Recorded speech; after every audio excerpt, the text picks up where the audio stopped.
Ek is Annemey Fourie. Ek is in Richards Bay primêre skool. Ek is in graad 2. Alweer kleitrap tyd. Mosebrekker het alweer nie afgegaan nie. En Pa is in 'n paardeby.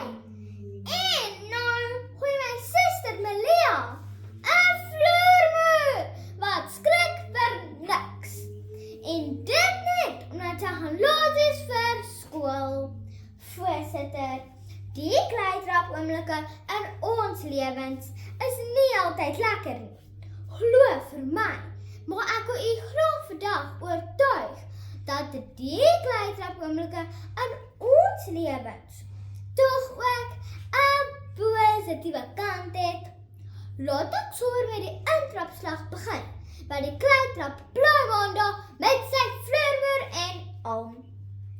Juffrou Skoonhoven, my klasonderwyseres by Richards Bay primêre skool, leer ons in die klas van tyd en beplanning en ook om sinne te bou en onnodig woorde uit tot sinne uithaal.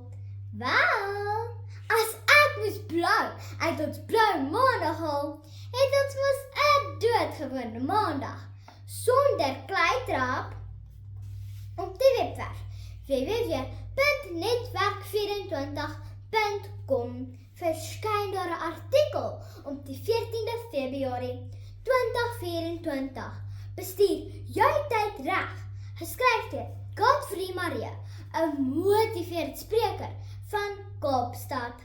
Hy skryf dat beplanning die sleutel is tot beter tydbestuur. Dink net, minder drama, minder wanorde en minder kleitrap. Ons gesin het beslis die wondersleutel nodig. Tweedens, jy die kleitrap gevoel wat mens kry as jy 'n fout gemaak het. Mens om dit nog harder te probeer.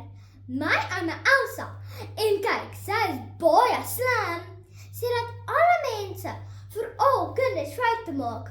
En dit is normaal. Ek hoop die mamas luister bietjie mooi hierna. Verlede week het ek nie hard genoeg vir my speltoets geleer nie. En dit was nag.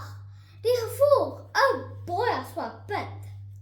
Dit het my sommer kniediep laat kleitrap. En hartseer, skaam en sommer kwaad myself laat voel. Maar glo vir my, as ek net daaraan dink, weet ek beslis, ek sal nooit weer so fout maak om nie te leer nie. Derdens is daar die hartseer kleitrap. Die hartseer gevoel van die maat jou afknou en die hele tyd wil weer. Mama sê, daar's 'n naam sulke maats. Bullies. Die hartseer kleitrap gevoel dat jy om hulp te roep en liewer beter maatjies te soek. Bully, jou bullebak, jy is laag as 'n kakkerlak. So, kleitrapoomke mag nou wel nie altyd lekker wees nie.